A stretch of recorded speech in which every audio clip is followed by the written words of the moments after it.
What is the what's the time in Singapore? It's like 5 a.m. 5 a.m. 5 a.m. That's right. I had to get up 5 a.m. this morning anyway here in Sydney for a I chatted with a contrarian dude on YouTube. So Oh, we got a very quick little nice. intro with him. Very I'm gonna good. So be you're all in yeah, I'm gonna be in Singapore. Catch up with you in a couple of weeks actually. We're gonna sit down in the office and we're gonna grind. We're gonna hack away, get stuff done. I'm looking forward to that. I'm not. We're going to do that non-stop, man. Pretty much, I think. Yeah, Yeah, yeah, you're we've still got staying with lot to us. build. Yeah, yeah. We've got a Yeah, room waiting for you. Since you like couch yeah. surfing so much. Singapore's great. I mean, it's such a cool little vibey city. It's got everything. Food's great. Oh, The chili thank crabs are you. great. Um, Ah, grind never okay, stops. nice. So you Johan knows the grind. Yeah. yeah, um, exactly. cool. Well, I think let me just quickly go ahead. yeah. So I think let me see who's coming up to maybe moderate or something. Any one of our guys want to step up? Let me Johan see. Spanner. In the Discord now. Just have to wait. Okay.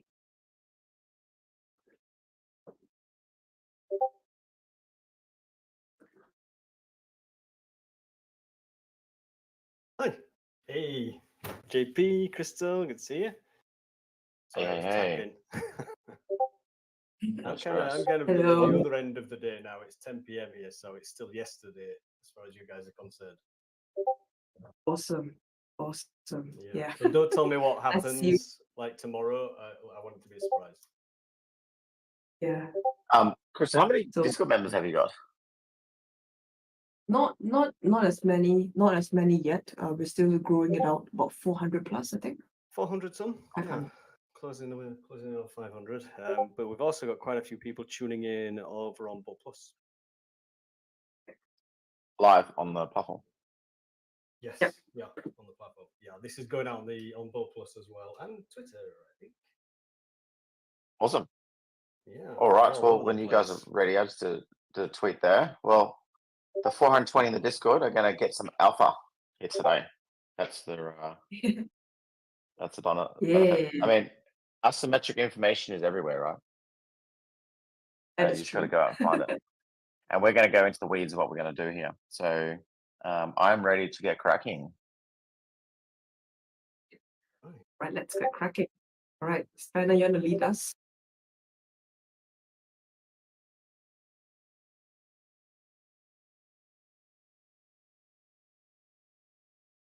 And here, start with. Let's save that till the end. Thanks for joining us in the chat. So, who's with us? We've got Crystal, our CTO, who most of you guys know quite well, and JP Thor. Can you give us an intro to yourself? Crypto superstar, helicopter enthusiast, and all-round exciting, dynamic guy who makes the rest of us look bad. No. Sorry. Okay. So joined the Air Force, studied aeronautic engineering. I was quite good at math back in the day, still am. And so I loved engineering, and I wanted to. My pathway in life I thought was going to be aeronautic engineering, pilot, fighter pilot, test pilot, astronaut. So I looked at like the astronaut grades. I thought, I want to get out there and explore the universe. But you can't just rock up be an astronaut. You need to have a huge credibility to be able to get that. So before you can become an astronaut, they typically select from a pool of test pilots. So test pilots are basically engineers plus pilots who fly around and fly the machine in certain regimes. So I was like, okay, I want to be a test pilot. And but test pilots, they also they select from typically like your best pilots in the world. And to be a test pilot, you need to be basically a fighter pilot. So like, okay, I'm going to be a fighter pilot. And but the fighter pilots are like basically select from a pool of just from the Air Force stream of just excellent pilots. So I was like, okay, I need to be a pilot, but I also need engineering. So I started aeronautic engineering, joined pilot stream, got into fighter stream, and got into basically where it was.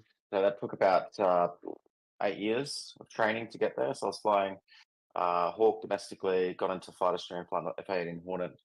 But I was at that point, I realized I was always pushing the envelope because I was trying to get myself up to astronaut level. And so I was thinking about just pushing the envelope, exploring the machine, getting the jet to its envelope all the time. And I was an excellent pilot, always top of the class all the way through. But they found me too wild, and I was quite junior and too crazy for them. So they basically said, "All right, stop." Dare we say too maverick? Yeah, like stop. We're going to move you to bombers for a bit, just to cool your jets a little bit. So I was on bomber stream for a bit, flying around the world on bombers, and just do my time there. And I was going to go back to fighters and get back on the test pilot run again. But then I found crypto at the same time. I thought, hang on a minute. This organization doesn't reward my creativity, my imagination, and doesn't allow me to be who I really want to be. And I want to change humanity for good. So I'm going to quit this organization and discard, 10 years of my life that I've been moving on and go all in a different direction. That was a big shift. Like I was going all the way that way, and I was going to go all the way that way. So that was in 2016. I completely burnt out the Air Force. See ya. And then started from the bottom in crypto, like sold everything, sold my house, sold car, straight in crypto. I thought, hang on, I'm going to build a big project. And the biggest project I realized, it took about a year of doing different things. I was going to hackathons and smart contracting and blah, blah, blah. And I worked out after a year of experimentation that I can imagine the Air Force gave me a good grounding there. Yeah, I was grounded. Yeah, it was good fun though. And then, so then I switched. I thought decentralized liquidity has got to be solved, and it's got to be hardcore solved with proper decentralized liquidity, like liquidity pooling. You've got to reinvent the real. You can't have limit order books because that's like a hangover from legacy financial systems where you can't divide a share below one. So they would need brokers on centralized. So like brokers would take your shares and your share certificates, create IUs around it, and then post on these exchanges and put like buys and sells on both sides, and you would buy and sell into the existing orders. But that's inherently centralized, and it creates more and more centralization around it. So I wanted to change that whole model and go away into like a decentralized network. That doesn't need to be high order book trading. You can slow it down and just have a giant pool of liquidity that you swap over. And so in 2018, we had to set up to build it with liquidity pools. And I do want to build just on particular Ethereum chain. I want to build cross chains of Bitcoin, Ethereum. And I want to just be chain agnostic. So we started using like multi-sig, like Bitcoin multi-sig, Ethereum multi-sig, and it was just terrible. The multi-sig experience was so bad. Like no one used it. And but then in 2019, I almost had to pause the project because multi-sig was just so bad to work with.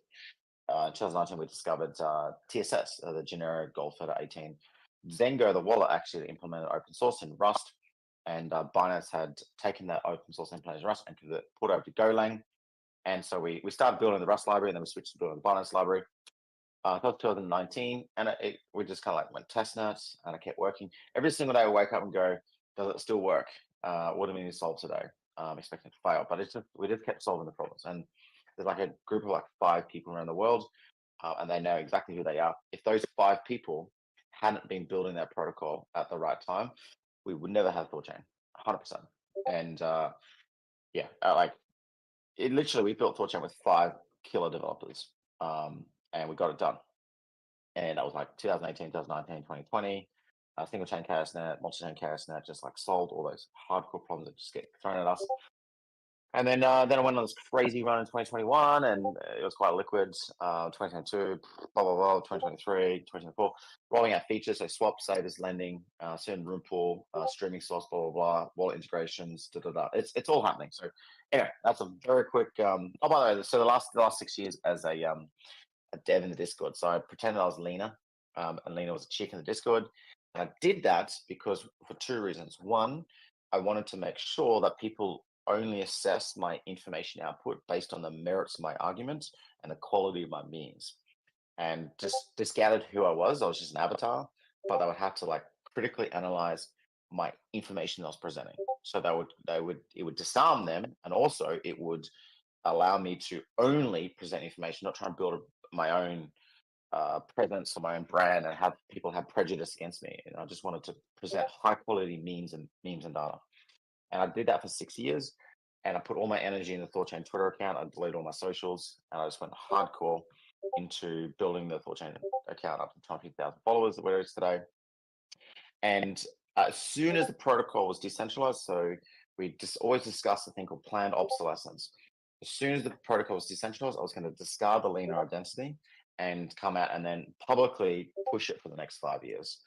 Because projects always need like a visionary leader to push, or a meme lord, or someone to provide energy.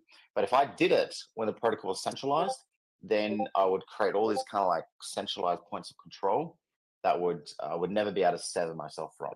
So I had to do it with an identity that could get discarded, hand over the treasury, and then come out and push it to show anyone that actually anyone can do this. Anyone can campaign a protocol with memes and metrics and a vision and energy and push it forward. So that's the shift. And that's why I've come out and said, hey, actually I was Lena. Lena's now killed. Rest in peace, Lena. But now this is now the new direction I'm pushing it. So that's why, and that's who I am. Wow. I'm looking forward to getting into the Lena coin. Have you thought about doing a Lena coin now? You can have Rest that in for peace. free. We love you, Lena. She was artificially generated. So I generated on this person does not exist way back in 2018. She's an AI chick. And I chose her because she had a run. Anyway, rest in peace, Lena. So yeah.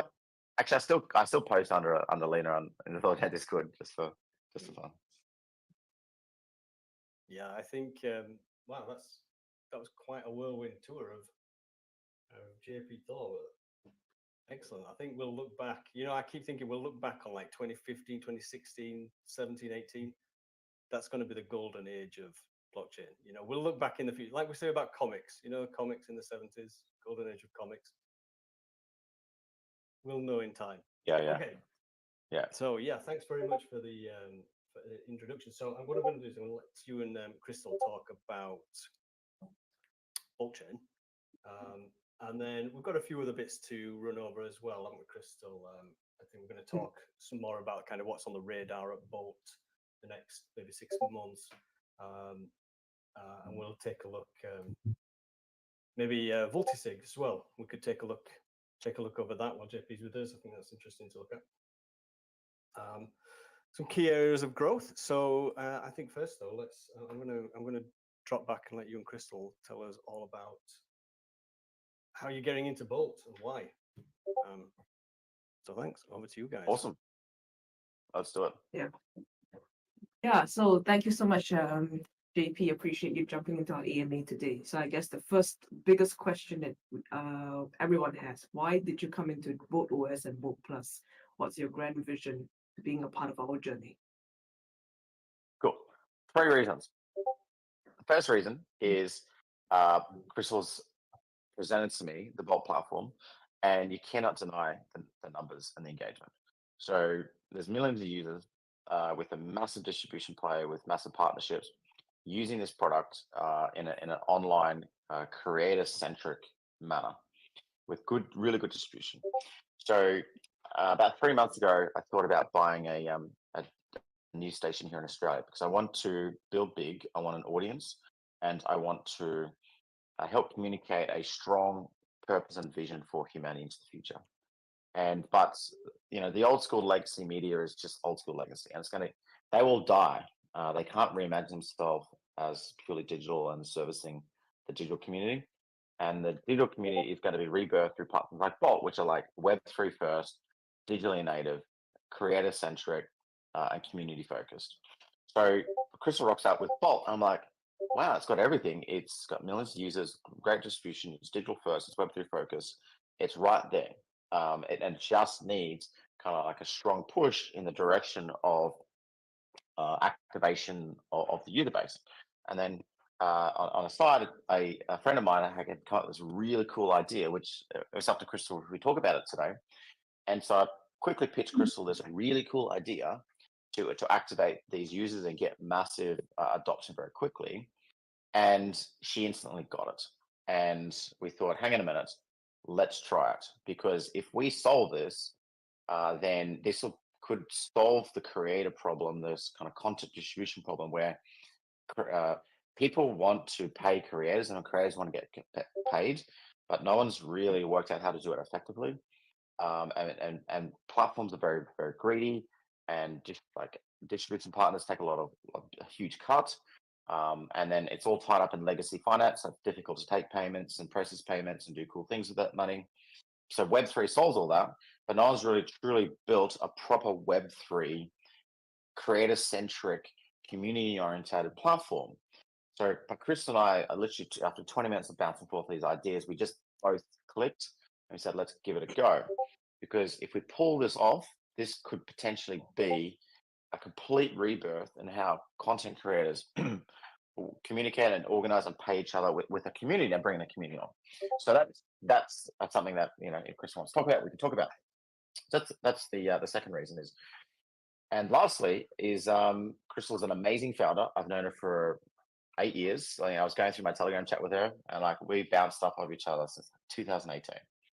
So she's in the arena. She's out there. She's building. And Crystal's chasing a redemption arc. She wants to be main character Crystal, and no, that's kidding. No, she wants to build big, and I instantly get that because I identify that in myself. And she thinks way bigger than just buying the next yacht in Singapore. Like she literally wants to build a giant platform to move the mimetic repository of humanity. And self-identified self, a fox can smell itself. So I know Crystal's in it for the right reasons, and she wants to build big. I want to build big and change the course of humanity. So let's just join forces. Let's just do this together and build it. So yeah, in the arena, exactly, the man in the arena or the lady in the arena. This is what you're saying. So I'm like, Crystal, you know what? I believe in you. Let's build it. We've got the right energy. We've got the right vision. We've got the right funding. We've got a massive platform. So let's just give it a crack. So that's what we're doing. Yeah, I mean, I was blown away by that meeting because in a certain sense, I think just to give everybody a bit of that context, right? JP and I, as you can imagine, we've been bouncing off ideas of each other for 8 years.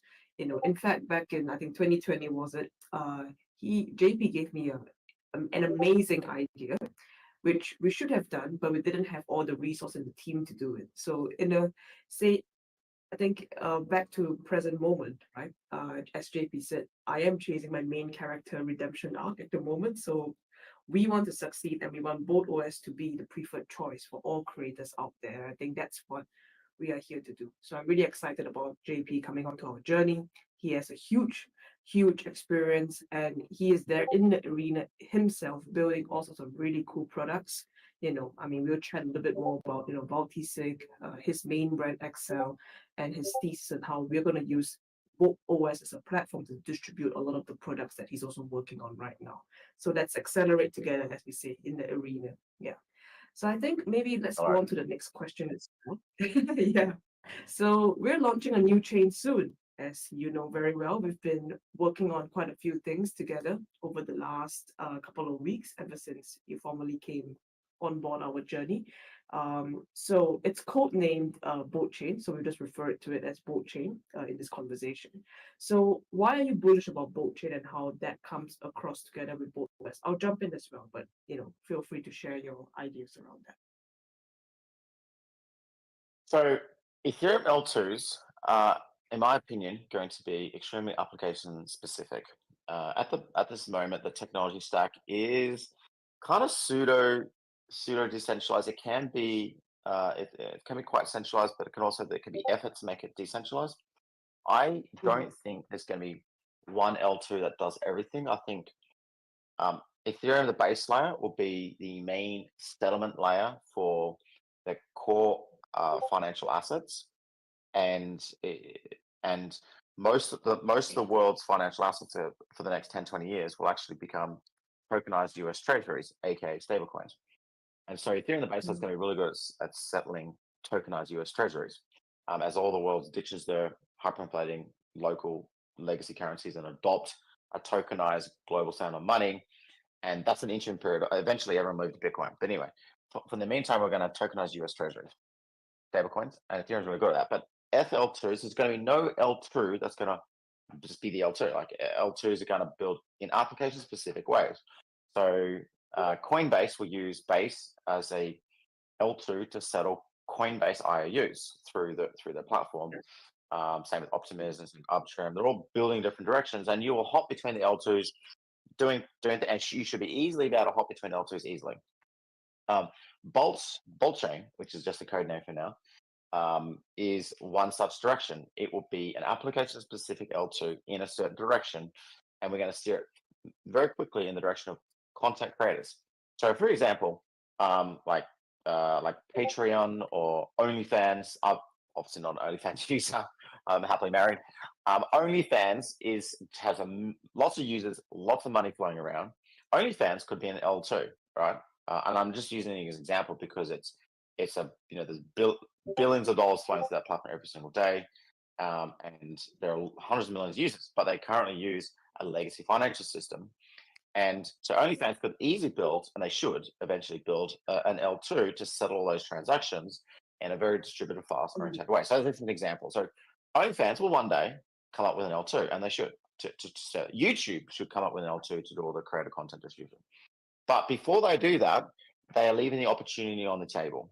And that's where Bolt comes in, right? Because I don't think OnlyFans and YouTube or Patreon or whatever will move quick enough to realize the opportunity here. That's what Bolt's going to come into it, and is going to present a content creation, community-orientated settlement layer for payments between content creators and their community. That's it, right? And we're going to start off with a certain product, which we think will get PMF very quickly to birth it. And I'll explain why. And it's going to be built on Bolt Chain, and Bolt Chain will have all the infrastructure tooling, have the liquidity, it'll have the correct DeFi functionality, the wallet integration to allow people to easily pay content creators and communities. That's it. Well, that is clarity of vision. I mean, I think for Bolt Chain in itself, right? We were building it for quite some time, the last 6 months, 8 months, I would say. And we kind of played around with different versions of it. But the main thing right now is that Bolt Chain, codename Bolt Chain, is going to be an L2, as JP had mentioned. It's going to be built on the OP stack, super fast, low code, modular, and more importantly, there are a lot of different ways you can play around with it. And that's going to be the default settlement infrastructure layer of codename Bolt Chain, which is going to be super exciting for us. So we're excited for JP to come in, but more importantly, we're going to have a really strong liquidity strategy that JP is going to help us drive as well. He's not just an investor; he's someone that puts in his time and a lot of his IQ, liquidity IQ, into the project. So we're really glad to have him spearheading that for us. That's the extra energy that we need, the Thor to the boat, as I think Johan had said in the chat, which I absolutely love. So I think the next question, and I'll jump in here as well because I have some ideas around it, which is a passion point of mine. So what I think the 3 key growth areas you mentioned about the product market fit, the project that we're going to work on together, which we discussed a couple of weeks ago. So 3 key growth areas that will come together with the combination of Bolt OS and Bolt Chain. What do you think that would be? So, first of all, Bolt, the team needs to launch the L2 and then launch the payments between content creators on that chain and all the necessary tooling. So that's going to be a big lift, at least 3 months of work there, right? And then to really show the power of the L2 with a scalable payment platform, there needs to be a product that we can just focus on, right? Laser focus on a single product and a user flow. So are you prepared to talk about that right now, Crystal? Is that part of it? Yeah. Bolt Arena? Yeah. So this product is going to be called Bolt Arena. So Crystal, do you want to talk for 30 seconds about what Bolt Arena is? Yes, I should definitely talk about Bolt Arena. So that's going to be let me share my screen. 1 sec. All right. So this product that we hope to achieve product market fit with is called Bolt Arena. And Chris is about to explain it, why we think it's going to be a winner. And this is our complete focus for the next 3 to 6 months. No problem. Yeah. So Boat Arena is something that we're working on right now. That is the extra alpha that we have today that we're really excited about. So when JP and I reconnected, I think was it coming up to a month now? Can you imagine how time has just flown by us in the last couple of weeks? He saw Boat OS, he saw Boat Plus. You got a live streaming engine, you've got an L2 coming online, you've got a great creator community, gamers are coming on streaming all this great content on our platform. So why don't we create the Boat Arena and let's start with GameFi as the first use case, where we're basically integrating the largest game on the planet within the Boat Arena, right? So imagine this: what if you integrate Fortnite's APIs with on-chain liquidity pools and get gamers to live stream the experience, right? So that's how Boat Arena is going to look like. We're really excited about it, and that's going to be the first major use case that we're going to unite the world of Boat Plus, our live streaming platform, together with Chain L2, basically, and all of that will also have its enhanced token utility flowing through the ecosystem. So how that's going to work, which is going to be quite interesting for us, is we're going to design a custom Fortnite map that's going to be either boat branded or it's going to be basically sponsored by a leading brand that we're discussing with right now. And all of that within that whole ecosystem itself, gamers get to basically come into our custom Fortnite map, complete quests and challenges and live stream the experience. Hey, But here's the additional tweak that we've made it really exciting and therefore scalable through the boat chain sorry, Crystal, can you ecosystem, refresh is that your people screen are share? able to donate. Sorry, Crystal, can you refresh your screen share? I It's hear you. still. Can you refresh your screen share? It's still Okay, I hear recycling. you now. Oops. Ah, Rewind. can you hear me now? Yo. Can you not hear Crystal? Oh no, can you hear me? Spanner? I can hear you. Yeah, JP. Yeah. Can you ask Crystal to refresh her screen I share? somehow It's can't hear still JP now. Oh dear. Oh, okay. I think Mikhail's going to share his screen actually, Crystal. It seems Yeah, I like think that's it's what happened. struggling a little bit. Yeah, this is what happens when we start sharing screens on Discord. It does get a bit funny with this, doesn't it? Yeah. Yeah. Yes, if you start. Yeah. Okay. Are you all right to do that, Mikhail? Okay. Sorry, guys. I'll jump back off. All right, no problem.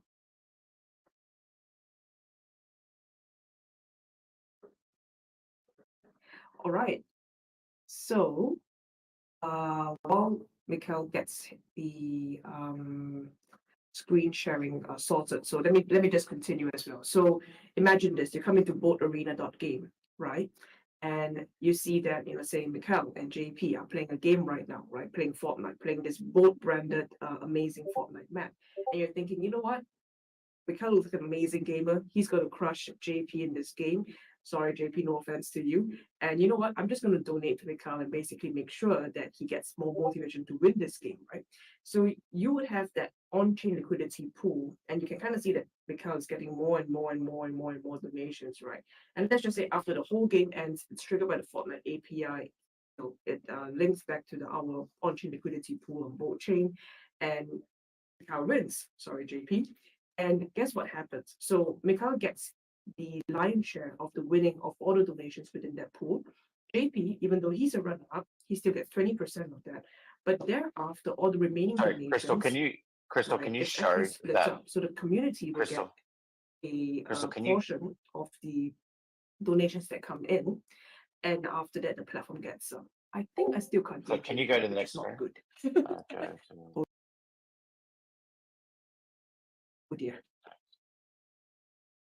Might have to Okay, just figure out what's going. I'll just rejoin. Go to the next screen. Or go to Okay. the next screen.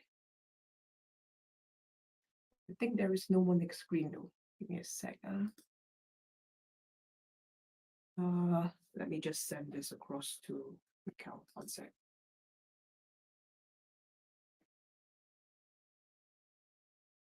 Right.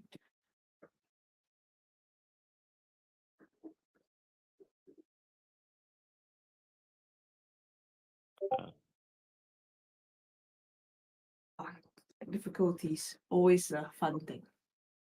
Back to me Now I now. can hear you. Yes, Yeah, I can sorry. hear you now. Yes. Like, on your screen, can you just click through the screens and show people what it looks like? Yeah, sure. Okay, I'll send it to you on Slack. You can pull it up.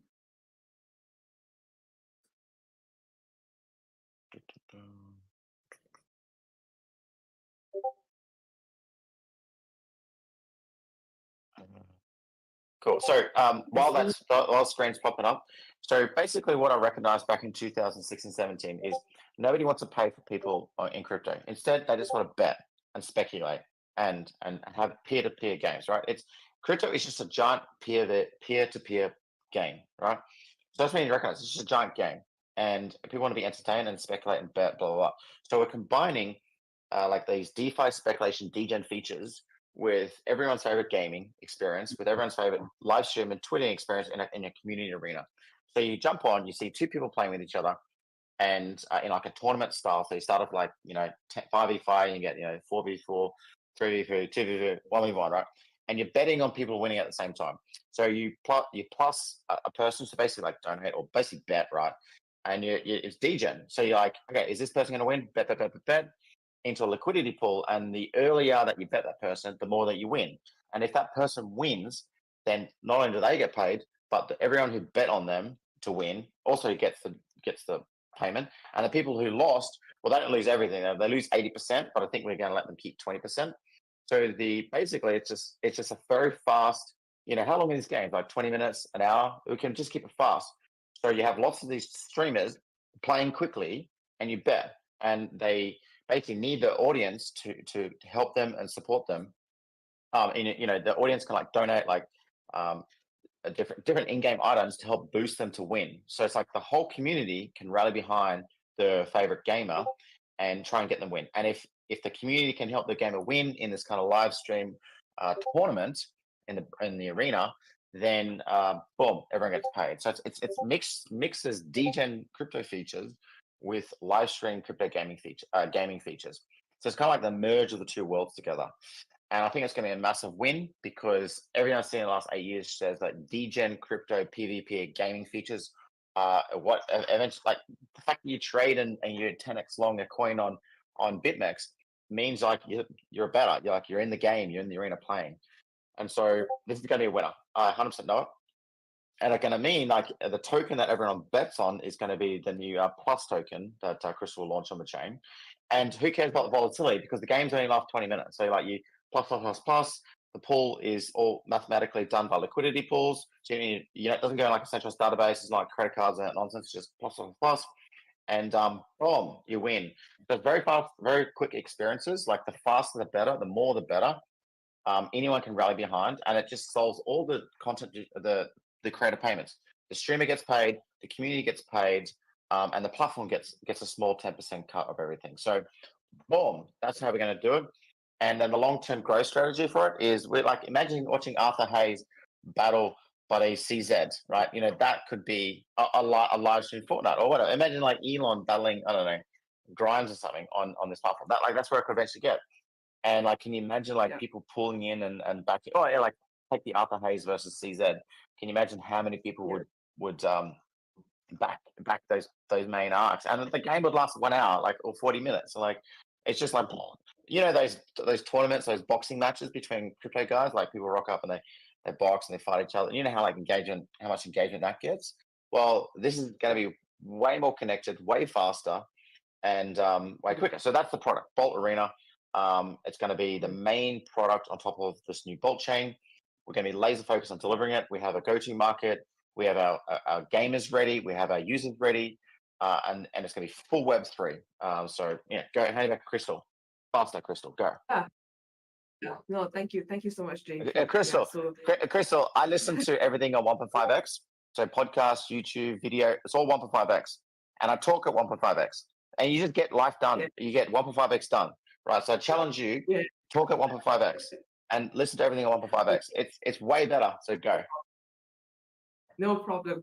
But actually, people do tell me that I talk too fast, which is why I'm trying to talk a bit slower, because otherwise... faster, talk faster. Okay.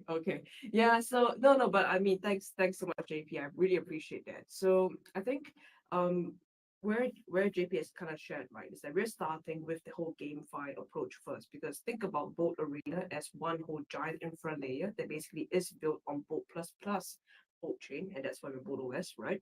But more importantly, the first thing we're going to do is GameFi, which is going to be the Spotlight map, which is really exciting for us. Thereafter, what we're going to do is that we're going to basically launch all these different crypto themed related arenas. So whether it's debates, certain individuals, say for example, someone like Arthur or someone like CZ, we don't know, right? That's one example of that. It could be normies basically debating it out and using the Boat Arena as a platform where they get to do their own battles, debates, what have you, and all of that is powered by a settlement layer that's on chain that you basically plus, and it's immediate token utility from day one.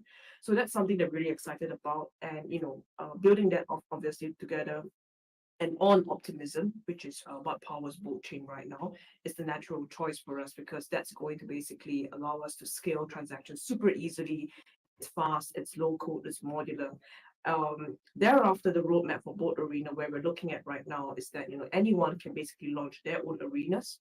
We'll basically create our own arena kit, right? And you can launch your own arenas, and that's all powered by our Bolt Plus streaming engine, as well as the Bolt chain settlement layer. So that's really exciting for us.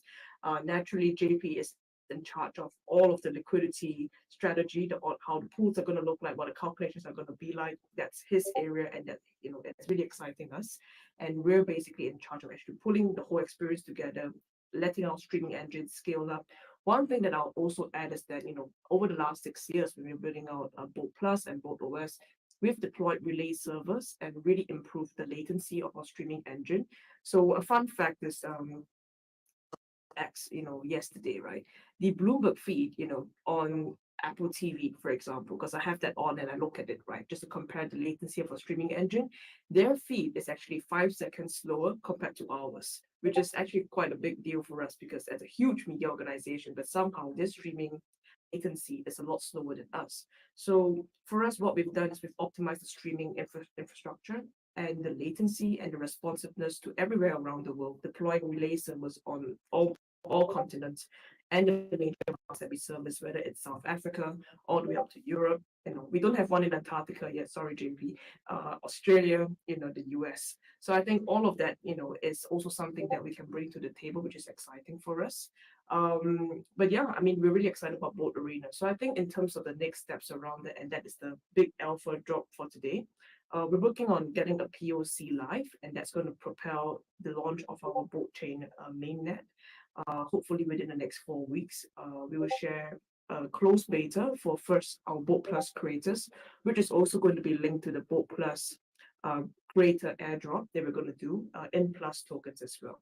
So if you'd like to get in on this alpha, if you're a Fortnite gamer, if you would like to have the opportunity to create this new experience together with us, co-create, let our admins know who they are. We'll start populating a list, and as soon as the beta goes live, and it's a closed beta, we'll let you know. And join us in on that project, which is going to be really exciting for us. Yeah. Okay, so I think let's move on to the next question. There are lots of chatter, not just on Discord, but also the Bolt Plus channel right now on Bolt Plus. So I'm not like JP at 1.5x, just 1x at the moment, so I need to keep up. So the next question, I guess, for myself, right, is what's on the radar for the next 6 months? So as we mentioned, we have Bolt Arena as the POC that's going to be super important for us. Our team is all in on it. Actually, our admins here have been quietly working on it for some time together with our team, and obviously JP as well. So we've been doing some prototyping. We've been looking at also building out the custom Fortnite map in the Unreal editor. So a lot of these things are really happening right now, and naturally getting our own infra, which is Bolt chain live, is going to be a super important thing for us. So that's one. The next 6 months, I mean, that's going to be the first big milestone for us, I would say. Now, what's going to happen to staking? So if you recall, we're going to launch Bolt chain staking as well for the original Bolt token holders as a way to mine the Plus airdrop. So that's also in the works at the moment. It's already kind of done. So what we're going to do is we're going to first start with the staking program, and then after that launch Bolt Arena, and then we will go towards the Bolt chain mainnet launch. Now, if you recall earlier in the conversation, to everybody here today. We mentioned that Bolt Chain is just a code name. We're actually launching that under a completely different and new upgraded brand, if you will. That's also something that we'll unveil in the upcoming weeks as we lead up to mainnet. So we're really excited about that. So we're going to have a fresh branding for the chain. We're going to have the Plus token launch.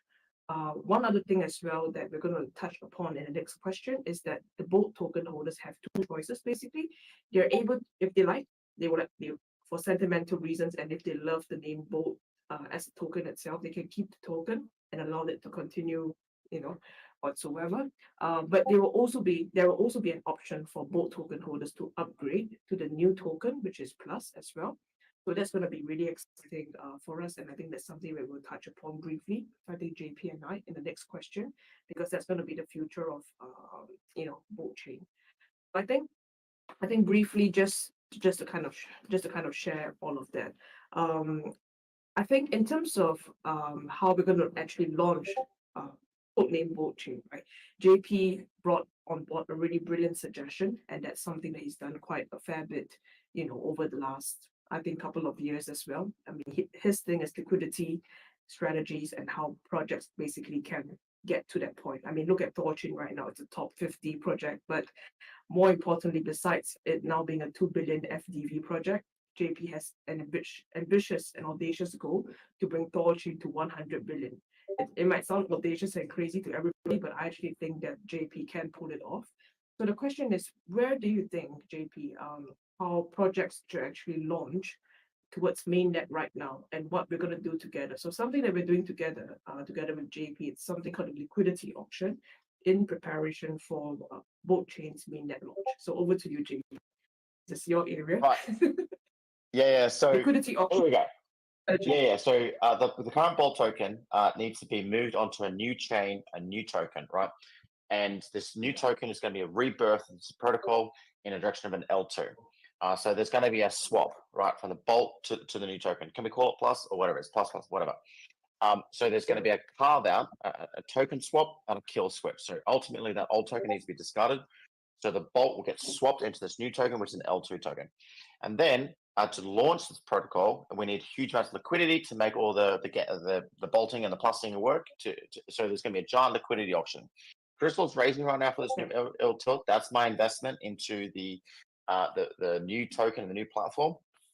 And you're going to take all the investment raised, take a whole bunch of the initial tokens, put them together as base layer liquidity, and we're going to be locked up for a vesting period to provide liquidity to the protocol. Additionally, there's another carve out of tokens that anyone can contribute to and bridge into this new L2, bring your ETH, bring your USDC or whatever, and you will basically double your money, because you'll put your USDC, if you put a 10 grand of USDC in, you get 10 grand of these new tokens matched, and you get the LP tokens for both.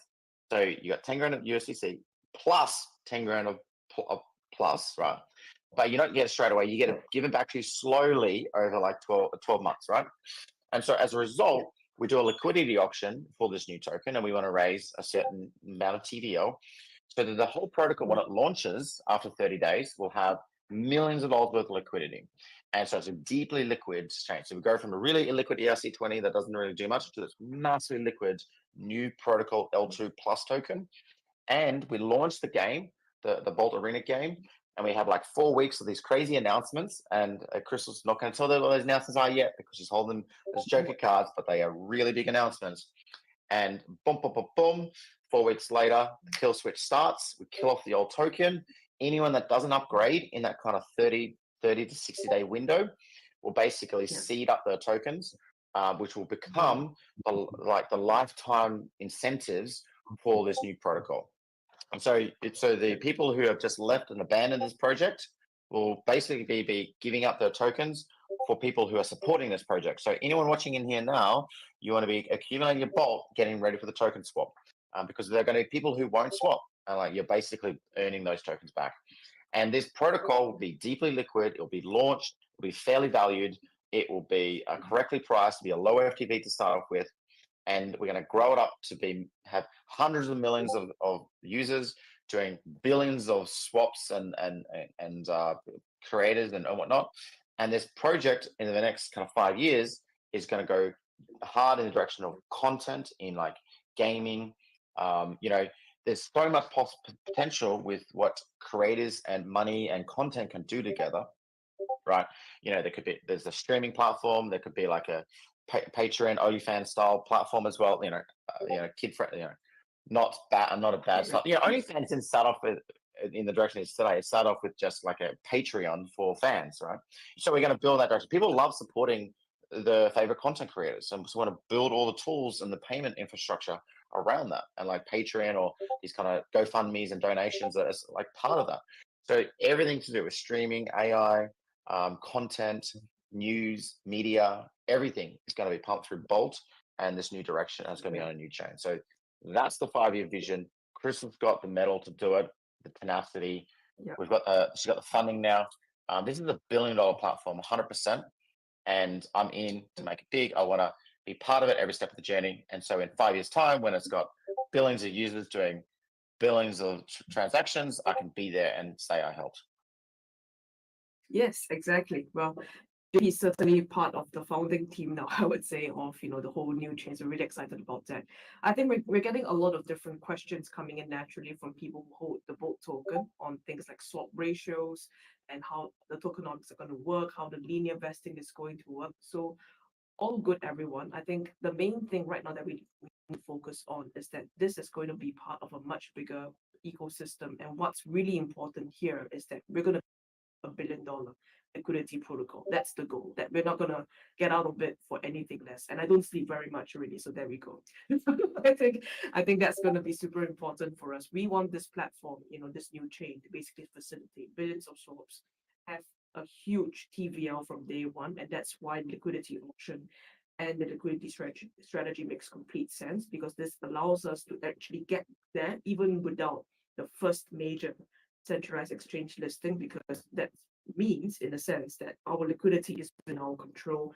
Swaps are happening on the platform. It's paid for in the native token plus, right?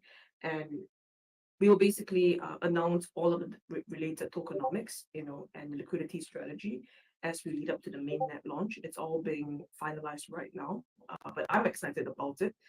I'm a long-term, as you can imagine, Bolt token holder, so definitely incentivized to make sure that this works well for all of us. Yeah. So I think all good on those questions. Everyone is very excited, but let's touch on something a bit maybe closer to JP's heart, right? Which is his new project, Multi-sig. Yeah, exactly. Let's do it. So okay. please go on. Yeah. Okay. So Multi-sig. So I've been building wallets for 8 years. I've built 4 or 5 different wallets. I've built my own wallet library.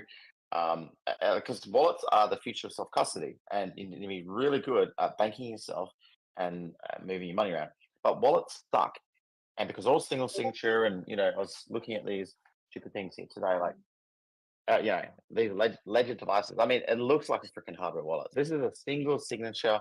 It's convoluted. It's closed source. It's like tiny little screens, like tiny little buttons. Click, click, click, click.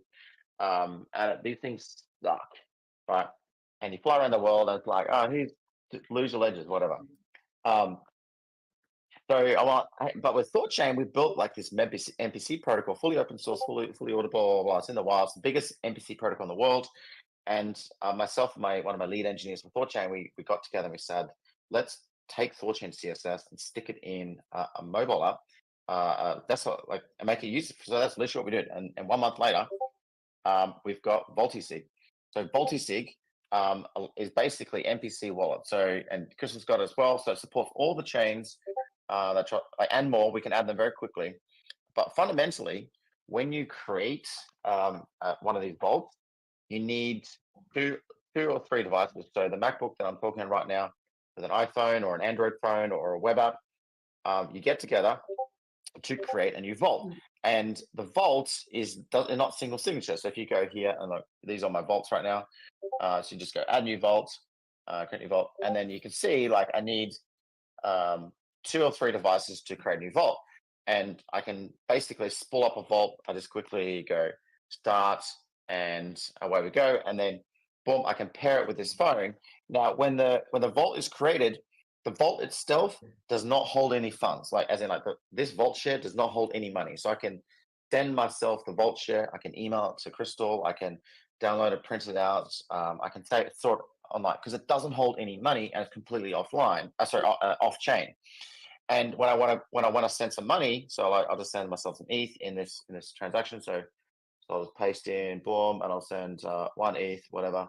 Continue. Tap, yeah, sign. So when I go to sign, it comes up with a QR code. So no money can leave this device if I lose it or it gets stolen or that vault share gets nicked.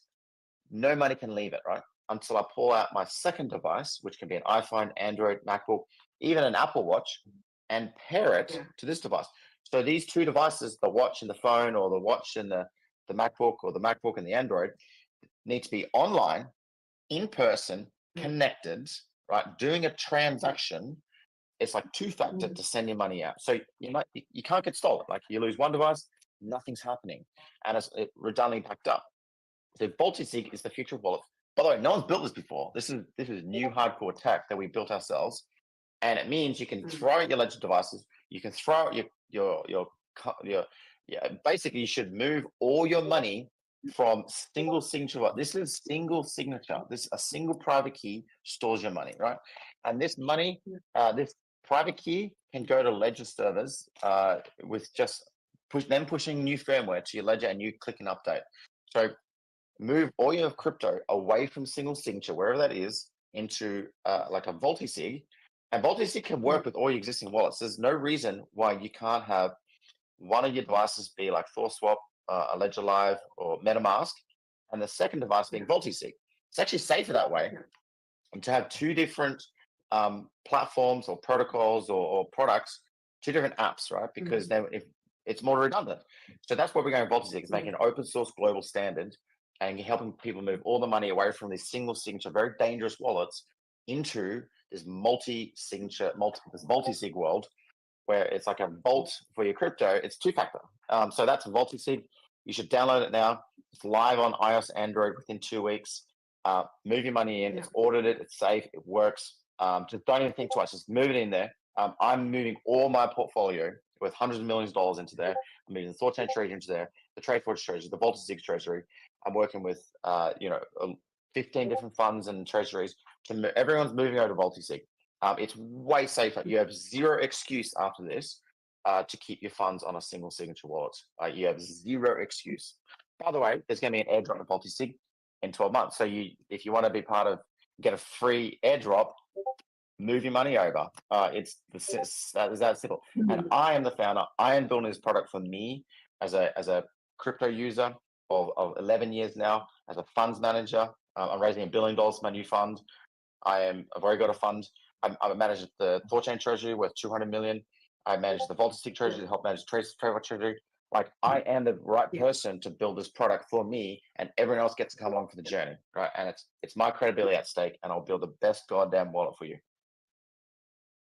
Amazing. Yeah. Well, I actually tried the Multisig wallet a couple of weeks ago, and I was actually blown away because I've used, as JP has mentioned, right, all the single threshold stuff. I've even done Multisig wallets, and I didn't like the experience. It was god awful, just terrible, right? So multiple threshold signature, amazing experience, super quick, super simple, and more importantly, there's no failure anymore. So you need at least 2 devices, if not 3, if you're really careful about things, right, to authenticate your own vaults. Really great. I started moving my funds onto that as well. It's fantastic. I think I just wanted to touch upon a very quick point because I think it's important, going back to this bulk token swap, because I think a lot of people are asking those questions right now, because someone basically asked if this means that bulk token holders get diluted, right? I think this is a question that JP will be very best placed to touch upon. Yeah. So exactly. So the bulk token upgrade. So in order to build this new vision, we need to solve a liquidity problem, an investment problem, and a platform problem. So I'm working with Crystal on that. There is no dilution because the existing bolt price and the market value will be 1-to-1 swapped. That's it. So if you're holding 10 grand of bolt tokens, you'll slide right and get 10 grand of plus tokens. It's just swapping a token at the same value. There's no dilution. What it instead means, because bolt is fully distributed and it's on a legacy chain, it now opens up the opportunity to bring in more TVL for the liquidity auction, which is critically important to solve the Bolt liquidity. And I'm telling you, you do not want 10 grand of an illiquid token. You want 10 grand of a extremely liquid token to enter and exit easily. In fact, I would pay personally, I would swap my 10 grand of a liquid token into 5 grand of a very liquid token, because when you sell your 10 grand of an illiquid token, you're not getting 10 grand and there's no potential for it, right? So it's literally treat your illiquid token, legacy tokens, as a huge discount, and that you're swapping into a much more premium asset. So it's a new token, it's a new direction, it's a much stronger direction, and I'm pushing it hard. And these are new ideas and a new vision, and we need to raise the liquidity up. We need to raise the investment to fund all this, and so that's happening. And by the way, you need to get your Bolt tokens ready, because if you are not ready and you're not there for the swap, you will miss out. And so that's the key point here, is we need to rapidly switch, rapidly pivot. And there's no excuses. Don't come at me and say, hey, I was sleeping, I was away for 2 months and I missed the upgrade. No, rubbish. This is player versus player. This is people who are in the arena, in the game, playing. They get to play. The people who don't play, the people who are disconnected, disengaged, don't contribute, cut and burn, baby. Cut and burn. We pivot hard, we pivot aggressively. So are you ready? Are you in the arena? Are you ready to play? Let's go. Yeah, exactly. So I think just to touch upon that point, right? I think I'm all in on this liquidity auction and liquidity strategy, because as JP had mentioned, right, having a liquid token is the most important thing at the end of the day. We will ensure that when we actually take this swap and token upgrade, what's going to happen is that the both token holders will get a small premium, I would say. That's all I would say. I will not announce what the strike price is going to be, but thereafter it's going to be part of OnePlus ecosystem. Now, we also foresee that within this period, let's just say within 1 month of you swapping and upgrading to the new token, not all tokens are going to be claimed. We're likely not to be basically auto swapping and auto upgrading with the centralized exchanges itself.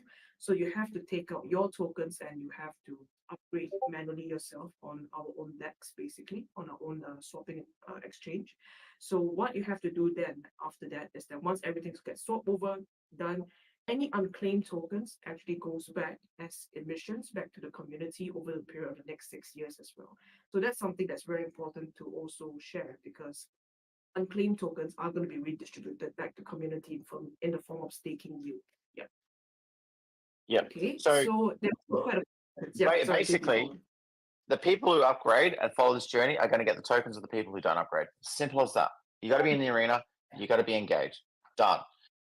So potentially, and not only is there going to be potentially a swap premium, but there's going to be, you'll be able to stake your new tokens and earn the abandoned tokens. So if you want to increase your ownership of this protocol just by being engaged and being part of it, get ready to swap. Anyway, I've got to move to my next meeting, but that's the direction. I'm in it. Bolt Crystal's in it. We're going to build something huge. There is a really strong reason why I'm doing this, and it's my last point: accelerationism. Why am I doing this? So the humanity is at a crossroads right now. Coming out of COVID, that's fantastic. Thank you. Coming out of COVID, the world got decelerated. Everyone just lost sight of their purpose and what we're actually doing here, right? We are here to learn, move, create, and advance the intelligence of humanity into the universe. We represent 1 billion years of genetic evolution already today, and we've got 1 billion years to go. The next 1 billion years is going to be very machine intensive, silicon-based machines zipping all over the universe, right? But we need to build those machines. And we are in a very fragile state right now, where our memetic and genetic repository is on a very fragile Earth, right? That's at risk every day from the adversity of the universe. Hence, accelerate. So accelerate is the idea that we need to invest heavily in hardcore engineering, activation, build, create, get in the arena, win, play, right? And to reactivate people, because what's coming downrange is this infinite stream of AI-generated content that's going to tie up the complete bandwidth of 90% of humanity and turn them into zombies just like that. They're going to forget how to learn, move, create. They're going to become zombies. They're going to forget how to have kids and have babies and progress humanity through. We need more people doing more things more efficiently, right? That's what we need. So acceleration is hardcore reactivation of humanity, and I'm leading the drive. So accelerate, right? Just get in the arena, start building.